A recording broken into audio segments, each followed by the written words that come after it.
This is The Strategic Leader, the podcast that helps people-focused leaders to think, act, and feel more strategic. And in this Series 5, we are exploring Tales from the Top Table. We're looking at the senior leadership team, what's involved in operating strategically in that team, and we've got both guests and our own perspectives to share, and we hope you find it useful. Hello and welcome to The Strategic Leader with me, Fee Craig.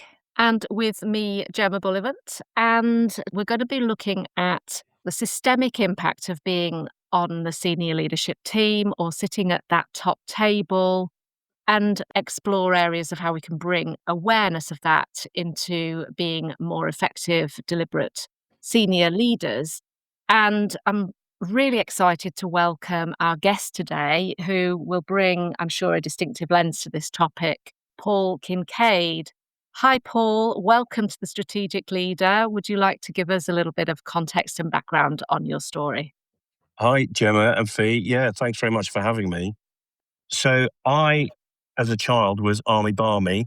I picked up sticks and the sticks became the guns, and I lacked the imagination to put them back down again. So in 1997, after A-levels and university, I joined the British Army as an officer, served for 20 years on 44 countries, 5 continents, leading teams all over the place, commanding budgets, leading budgets, owning budgets. And then in 2017, I left and started my own leadership consultancy, and I now travel the world again wearing a different uniform, helping leaders at every level sort out their leadership and become what they want to as leaders and highlight what great leadership is. And I have a number of vehicles and philosophies that I tend to deploy to do that with. Thank you for that. Yeah, you shared with me something that I'm really excited to get into, which is a concept in a book you've written called Forensic Leadership. We'll put information in the show description about how to get hold of you and to learn more on what we talk about today. But this idea of the traces that we leave behind, I think, is the language that you use. So I'm really excited to get into that in a bit more detail. So let's build first of all then on that time when you were working in those, what I can only imagine are very high pressure environments, and I can't even begin to imagine what it was like. But tell me a little bit about that experience and what it taught you about leadership. Sure, yeah. Well, I think the first thing is that the pressure sort of the volume gets turned up and down on the pressure, but it was always high stakes. And so, if we don't compare our sliding scales to one another, but when I was in a high stakes environment, I might be at an 8 or 9 or 10 out of 10. But of course, your listeners will also be at an 8 or 9 out of 10 from time to time, and they're experiencing the same feelings. The context and situation might be a bit different, but the feelings we're going through are the same because we're an 8, 9 or 10 in terms of anxiety, stress, pressure, whatever that is. But I think that the things that I experienced the most were at both ends of the scale. One was a healthy dose of imposter syndrome because there was still that little boy that joined the army I say little boy, I was 26 when I joined, I wasn't that little. So a young man who joined the army thinking, goodness me, do I know everything I need to do? Can I command and lead these soldiers and officers in the manner in which I need to do? Can I deliver the effect that I need to deliver in the right way, safely? All the way through to really quite a confident person who knew that the training I'd received was world class and that I just needed to stop and think and speak and ask. And the solutions, if I didn't have them immediately to hand, would be found, or a good enough solution would be found to get us through the next couple of stages or next couple of days or next couple of iterations, whatever an iteration was of the operational cycle, in order that we can then replan. Because there's that classic phrase which comes from a military background, but everyone knows no plan survives first contact with the enemy. And whilst there was very few times that I was necessarily in contact with the enemy, the whole rationale behind it, isn't it, is that no plan actually survives deployment of the plan because things happen. The rule of unintended consequences rears its head. I really like that as a kind of spectrum. You described it as two ends, and that on one end we've got the imposter syndrome, which can be perceived to be a really negative thing and a kind of, oh, I can't do this. But the way you've described it is a kind of just a querying, can I do this? Mm. Do I know everything? And of course, the answer to that is no, you don't know everything, you can't possibly. But just that questioning, and I wonder if I do, rather than, oh, I don't, is a really Yeah. nice angle on that imposter syndrome, and surely a healthy one to just check in and make sure that we're still questioning that. And then at the other end, that confidence and trusting the training that you've had, trusting the Mm. teams around you that a solution will emerge. Yeah. And also, you said a solution that is something that's good enough to move forward with, good enough to take Yeah. us to the next stage, which sometimes is the best we can hope for, which feels like, again, another very kind of healthy thing to aspire to. Like, we don't have to have the complete and utter solution, perfect solution. In fact, No. we probably will never find it. And if we do find it, it'll be too late. The world will have moved. We'll have lost the advantage of moving at all. But so I just wanted to pull out that kind of spectrum, because I thought that there was lots, it's very rich source in what you said about that extremes from imposter syndrome to confidence, and what we can learn from moving between those two positions. I think everyone carries that with them. I'm cognizant also that in the military, you have the luxury of training for the vast majority of the time and only doing your operational task, if we can call it that, for a limited period of time. Whereas the antithesis is true in industry. People are doing for the vast majority of the time. I mean, there's a cliched phrase, the statistics are inaccurate. But, the army trains for 95% of the time and deploys 5% of the time, whilst industry operates for 95% of the time and only trains for 5% of the time. Now, those statistics obviously aren't accurate, but the point I think is well made, that we had the luxury of being trained to a very high level and for a very long time. And so that training was so deeply ingrained. And of course, you see documentaries where people say it was at that point my training kicked in. Whereas if you haven't had that training, and I'm Yeah. cognizant that most leaders will hit their first leadership appointment at 26 years old but not receive formal leadership training until they're 42. And that is a long gap without any formal leadership development, only modeling what you've seen. And of course, you've got no idea of identifying whether that is healthy or unhealthy modeling. Without wishing to go down a rabbit hole that will take us through the whole episode on a topic we don't need to go down, but I'm really, really interested in your definition of training, because one of the things that I come across in industry, as you call it, the corporate world, which is the only world I've operated in, is that when we talk about training, we're talking about classroom. Yeah, And I'm always really keen to switch into the 70-20-10 model, not my model, yeah. but the idea that 70% of your learning is done on the job, 20% is supervision, and 10% is classroom. When you're talking about the military training, what constitutes training in the frame that you've just described there? Well, a lot of it, of course, does play into that 70 of the 70-20-10 because you are exercising, you're in the tanks, you're on the ground, you're getting rained on, you're in the trench, you're in the mud. The only difference being the enemy is not necessarily a real enemy. There might be real people, but they're not actually an enemy. And the bullets Mm. you're using aren't real bullets. But everything else, the conditions within which you're operating are fully, they're not synthetic. It's not virtual reality. It's like extreme reality. You are being rained on. It is cold. It is hot. It is the desert. And the military trains in all different environments around the world to simulate that environment that you are going to operate in. The fact is, it's just not a real, tangible enemy that you're operating against. And we simulate weapons effects by having lasers and all sorts of stuff in some scenarios. But in other scenarios, you are just exercising the mindset. So that's at the sort of full Yeah, fidelity end, if you like. And at the yeah. other fidelity end, we have things called TEWT, which is TEWT, which is a tactical exercise without troops. And it is computer-based desktop planning, which is developing the mindset of commanders and getting them to think still in real time, but without the wet, without the rain, and developing the thought processes without putting the seasons around it as well.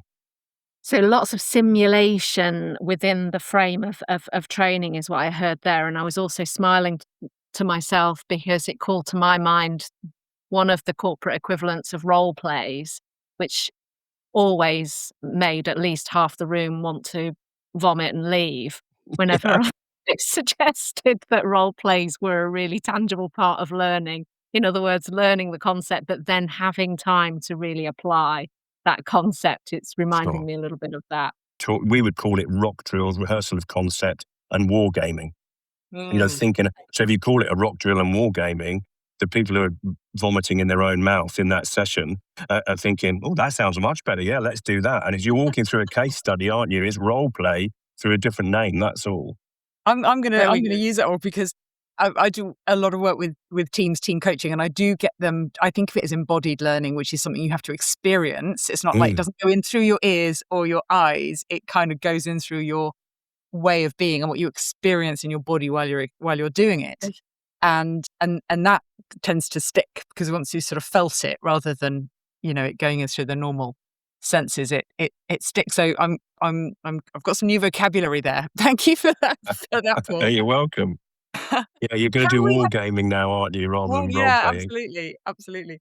Although I tend to avoid the word role playing. I heard the word real play, which is like taking a real situation and putting it Oh. into a kind of set up environment. So here is a real situation, but it's not the real people. That was a real play. I don't know whether that's any more palatable.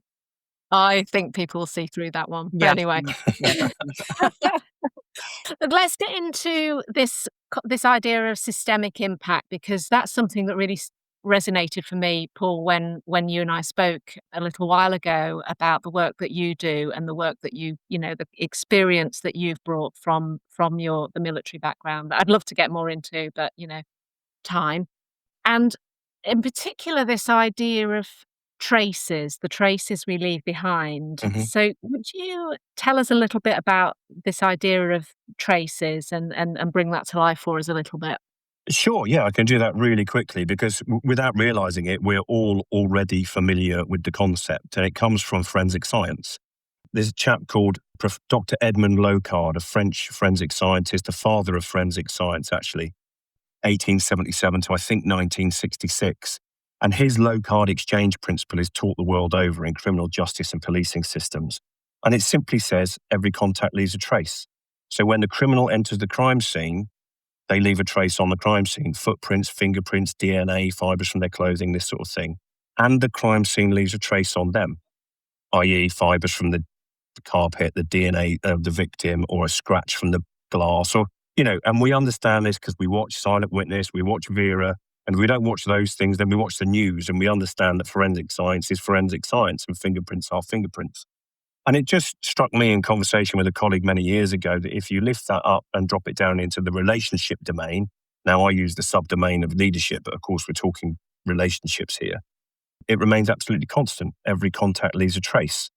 And you can look at those traces in a positive and negative sense. So, we will leave this conversation with an interpretation, a trace left on us by the other people. And that hopefully will be a green positive trace, which is on a sliding scale from a light green, yeah, that was pretty good, up to a rich green of that was incredible.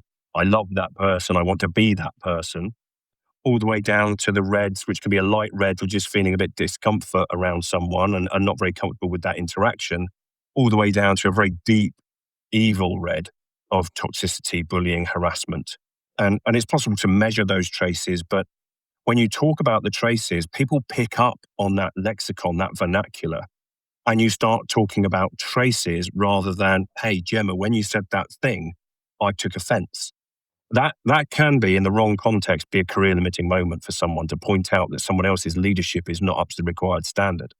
Whereas when you point out that, oh, in that last meeting, when you said that thing, it left a bit of a red trace on me, then you can start having a conversation, as long as the recipient has got some modicum of emotional intelligence, of course.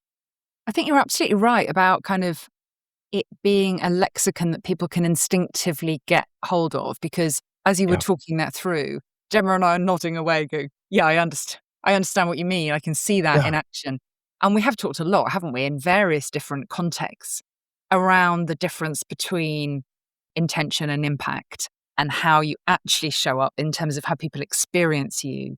And that can be just as important. In fact, as you become more senior, possibly even more important than your Yeah. technical skills. And so even just A, understanding that that's a thing, and B, gaining some self-awareness about what's actually happening. What traces are you? Have you even thought about the traces you're leaving? What traces are you leaving?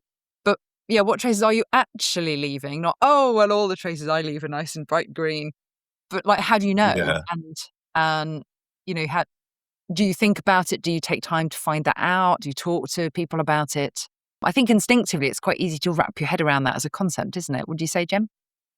Definitely. And it really speaks to a very visual version of language that I love as well, because when you can hold a visual in your mind in a moment, it helps you to use it in the moment in the right way. And we're all about, we might understand all of these concepts, but if we can't apply them, then they're not really worth as much as they could be. And I really like that concept of just thinking now in that moment, in that meeting, did I leave red traces at any Mm. point? Where were those red traces? Overall, was it a green kind of experience for people? I could almost imagine myself using that language, even just in self-reflection. And so, I think Paul, that, that what are your thoughts on how to use this in real life? Kind of how to apply this? well, I think it's a great question, and there's another triumvirate of words that I tend to use, which is be more conscious, deliberate, and intentional in the manner in which we lead. By virtue of the fact that the 26 to 42 that I mentioned earlier on, 26 years old first leadership appointment, 42 the first leadership development, is that we tend to role play or role model what we've seen or think a leader should be. And those are nuanced, and it won't be lost on you, the nuance between those. So you role model things that you've seen, and you role play what you think a leader should be, which is that strong, all-knowing, all decision-making, no weakness, no vulnerability type person. Whereas actually the antithesis is true of a great leader, someone who, opens up about their vulnerabilities. So I think if leaders were to slow down at every level, not necessarily just at the strategic level, although as you rightly pointed out, that the impact and the traces could be considerably deeper at the strategic level. If we slow down and just think, okay, when I go into this strategic meeting or when I brief my team or my function, how do I need to be in order to maximize the opportunity for a green outcome to every set of ears in that room? Because we tend to brief in a manner in which we're comfortable with. And if we're lucky, 60% of the audience might think the same way we do. But if Mm. we slow down and think that there are going to be different people, from neurotypical to neurodivergent, from male to female, tall to short, people whose first language is English and people who don't have a first language as English, how do I need to present myself both physically and verbally in order to give the maximum opportunity for a green outcome for the majority of people in that room? And then we start falling back on leadership and executive presence as well, which I know we're not here to talk about, but as the verbal, non-verbal, you could chuck a red trace out without saying a word. Yeah, absolutely. I think we've talked about kind of micro actions and the eye roll or the Mm. shrug or the Yeah. kind of you talking over the end of somebody's word or something. I'm really, but that executive presence, I'm really, as you were speaking, I was remembering a leader that I was witnessing briefing her team, and I was acutely aware in the room of how n- people were not engaged. They weren't on board. They weren't Mm. listening, or they weren't understanding. And the way she sort of checked in, and her intention was good, right? And Hmm. anyone got any questions? I didn't, is this clear? Come and talk to me if you want anything. All the right sort of words, but it was really, really clear as an outside observer that it just hadn't.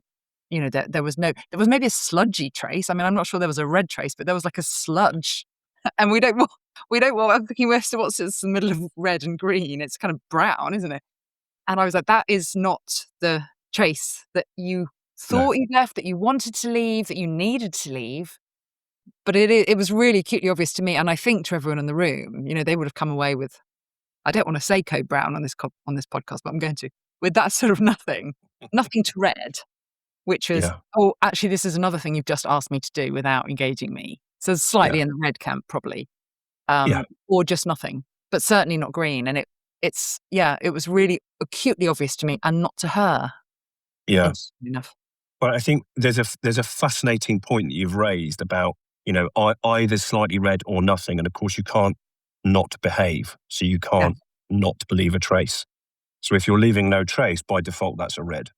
Yeah. Yeah. Yeah. Mhm. Because as a leader, you should be positively influencing those people around you, regardless of the stakes of that conversation or that environmental context. Yeah. That's a One really thing that was occurring to me as well as you were describing it, Paul, was this almost communication 101 principle of who owns the accountability for the message. Mhm. In other words, sometimes we can fall into the trap of other people not understanding us, and it's their fault they don't understand us, as Yeah. opposed to what ownership am I taking as the leader to leave a green trace in this room, which enables everybody to understand, for it to resonate, even if they don't agree with the message. It resonates, they understand it, and they're broadly on board with why it's important or whatever it might be from a messaging perspective. But the point being that it is that leader's role to really own how well that message can and should land. Yeah, absolutely. I am very proud of the fact that everything I do, I try and make as immediately actionable and accessible as possible. It's very easy, once you've had healthy education, be that, promoting through the ranks at work, that sort of education, or a university education, or any plethora of the other levels of education out there. It's very easy to get caught up in the complexity of the senior level and sound very senior and use words that are not accessible to everybody. Whereas, as champions of the campaign for plain English will agree, if you use normal, accessible language, everyone understands. And therefore, you open up the opportunity for disagree and commit in the room rather than consent and evade. Whereas where people, yeah, the great idea, Paul, and they walk out and go, I've got a clue what he's just said, or worse, think, what a chump. We're never doing that, or a ridiculous idea. You want to create the conditions where people, because dissent can be loyal, can't it? We can have loyal opposition, and that's what we want, surely, to get yeah. multiple brains on a challenge, because it's supremely arrogant to think that because you're the oldest or most senior brain in the room, yours is the best. That's utterly ridiculous. We've talked many times, haven't we, about disagreeing agreeably and that productive conflict. What I really love to think about is examples of where we can put this idea to use. And we've got a few really good ones that have just come up as the course of this conversation. I really like what you said about checking in with yourself before you go into a meeting, before you go into some kind of conversation, and bringing that intentional, deliberate Yeah. idea about how do I want to show up here. And yeah, it would be nice to collect some other kind of practical ideas about when can I use this or how can I use this. Okay. What else? Well, I What else? think Oh, even before that stage is not only who do I want to be when I'm in the room, but which version of me is about to walk into that room. If you've seen every hour of the clock the night before through no fault of your own, baby, dog, next door neighbors, fireworks, or just a restless night, or you've had a bad journey in, or whatever that is, which version of you is about to go into that room, that meeting, that interaction? Because just slowing down and working out who you are in that moment, if you're tired, grumpy, you are much more likely both to give a red and also receive a red from others, because you lack that cognitive capability to really analyze, did they really mean it in that way? Or am I being a bit overly judgmental, i.e. crime scene? So you can play both parts in the same moment, if you like. But this is all that conscious, deliberate and intentional action. But you can also open up, if you share this philosophy of forensic leadership with your team around you and your colleagues around you, then you can ask them, if you're humble enough to ask the question, what sort of traces did I leave in that last meeting? Well, that was it. And you find really high performing teams start to almost joke about red traces. You get, ooh, that was a bit of a red one.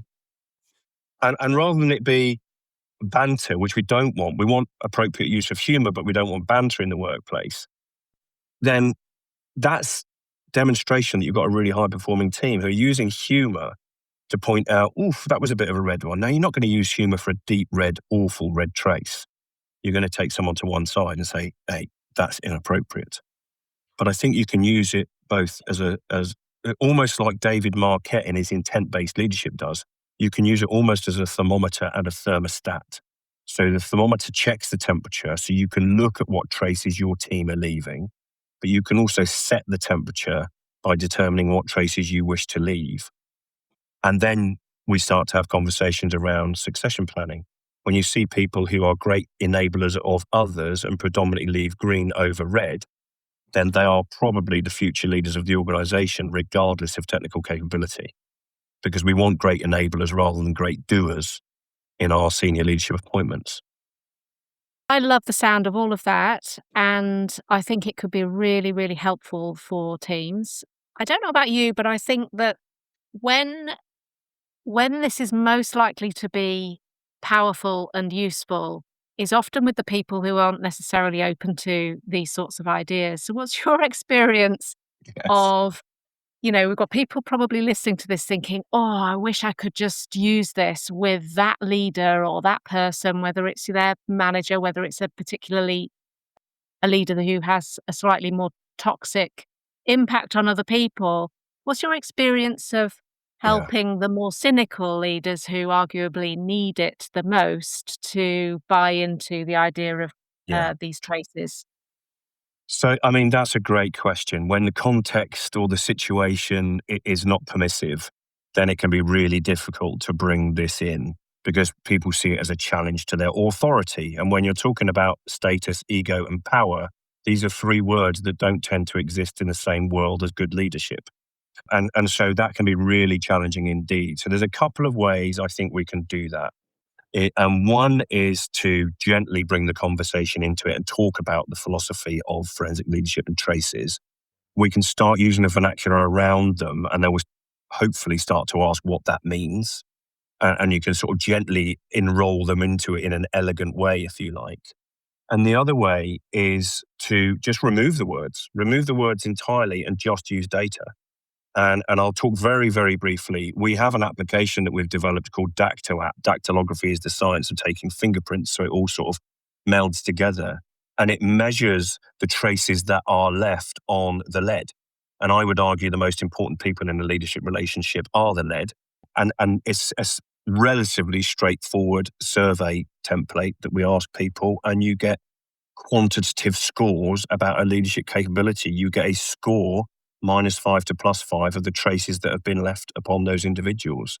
You can then anonymize those and thematically extract trends and give the forensic leadership index score to a leader who, if they think they're a great leader, but actually they're on a -3 red, they've got the evidence in front of them and they can stamp their feet as much as they like. But when they're the direct report of 27 different people, that is the aggregated score of 27 different reports saying Mm. you're on a -3. And that's what we bring to market quite regularly in organizations where, my word, not yours, the odd narcissistic leader might exist who wouldn't necessarily reach out to people like me and say, can you help me get better? Because they're already absolutely brilliant, of course. I think that sounds really, really interesting. We'll make sure that some information is in the show description on that if people want to, find out a bit more. I suppose one thought that I was having as well was sometimes you can flip it, can't you? And you can say to that leader, look, how do we ensure that everybody really engages in your ideas? How do we Yeah, make sure that all of your brilliance is is put, to its absolute optimum? yeah, And I think that sounds a little manipulative because possibly it is. But I find sometimes a little bit of sycophancy with those tricky leaders who don't see themselves in that category straight away, sure. can sometimes then be pulled in gently into the idea of something that really does bring to life how their style might impact others. For sure. Definitely some ego massage and gently enroll people into it. And also, you can change someone's thought processes around it by saying, how about we just stop and think about how that could have come across to the audience? Now, Yeah, some leaders might go, I don't care how it came across, just do it. And to be honest, with those type of leaders, you're probably not going to get them to sign up to something like forensic leadership anyway. And so you've got to look at it, is the juice worth the squeeze? And in some situations, the answer to that will be no. And you work around those individuals rather than to them. That's a really interesting perspective on what to do if you are faced with somebody like that. Work around them rather than through them. I still go back to the original point, which is if that first use case that you gave, Paul, which was like, in that meeting or in that interaction that we've just had, you left a bit of a red trace on me, and Hmm. this is why. I defy anyone with a modicum of emotional intelligence not to be deeply curious about what that was, and was that my intention, and am I happy with that? Because even just the kind of the language seems to be very evocative, really. Yeah. And I think for most people that we tend to come across, it would spark a curiosity that they'd want to kind of lean into. Go, well, what was that? What do you mean? Mm. What do you mean by that? And that might be a really good place to get them in to have that kind of conversation. It feels like a very good way of opening a sort of feedback conversation. A fairly kind of It's certainly a very high protein way of entering a conversation. You're Mm. absolutely right. But it does require on that modicum of emotional intelligence, which you'd like to think that most people, by the time they get to senior leadership, or indeed any level of leadership, have an element of emotional intelligence around them, you would hope. You would indeed I hope. think yeah. I think one of the things that I'm starting to think about this is the power. One of the powerful aspects of this is the way that it can depersonalize Mm. the observation, because we talk a lot, don't we, in psychology and in coaching and leadership principles around and such as giving people feedback, that it is less about pointing out what the person is, and more about just the impact of the behavior. And so if something has a red trace or a green trace, it's already just allowing that position of observation, as opposed to automatically going to pointing the finger. I haven't articulated that at all well. I'm sure that somebody else can paraphrase that better. I think we understand what you mean, Jem. Yeah. It's not the first time we've had a random sentence on this podcast, is it?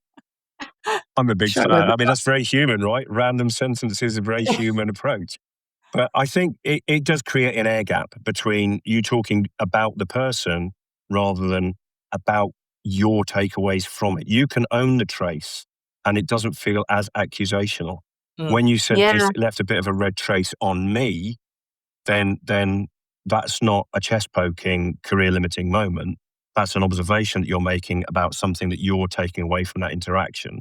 And again, if we go back to that modicum of emotional intelligence, the individual on the receiving end, the crime scene in this, or the criminal in this sense, would hope that I don't want to leave that trace again. So how do I enhance my capabilities in order to minimize the opportunity of that happening again and maximize the opportunity for a green trace?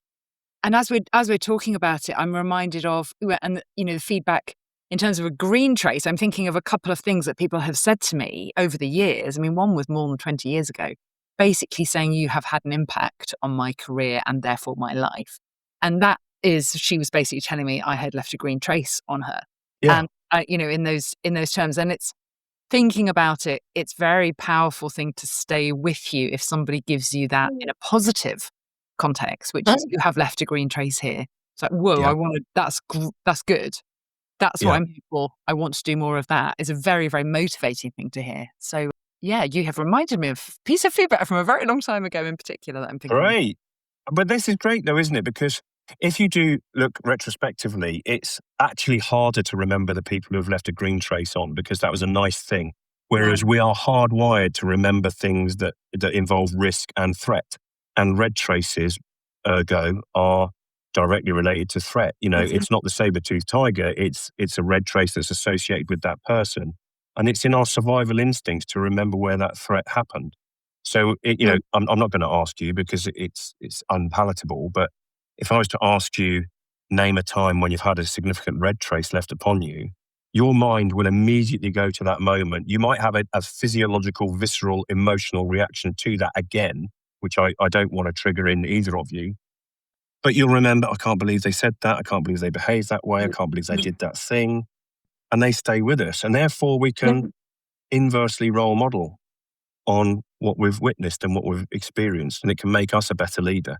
Yes, we want to be more green, but we also want to be less red.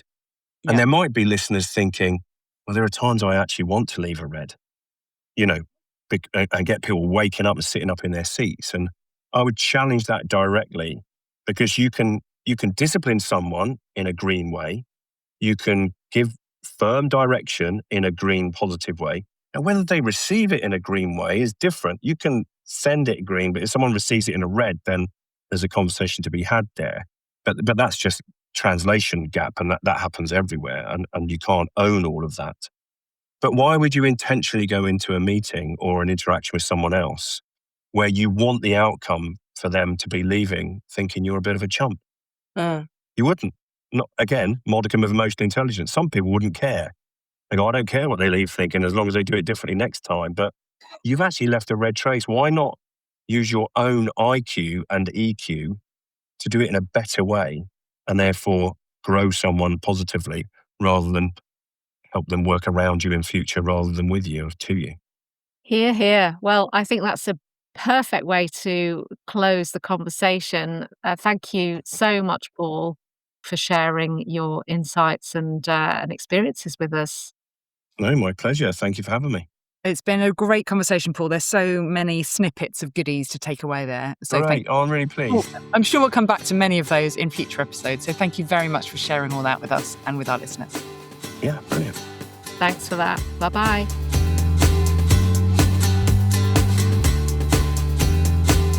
Thanks for listening to this episode of The Strategic Leader. We'd love it if you could subscribe or maybe share with a colleague or just leave us a quick review.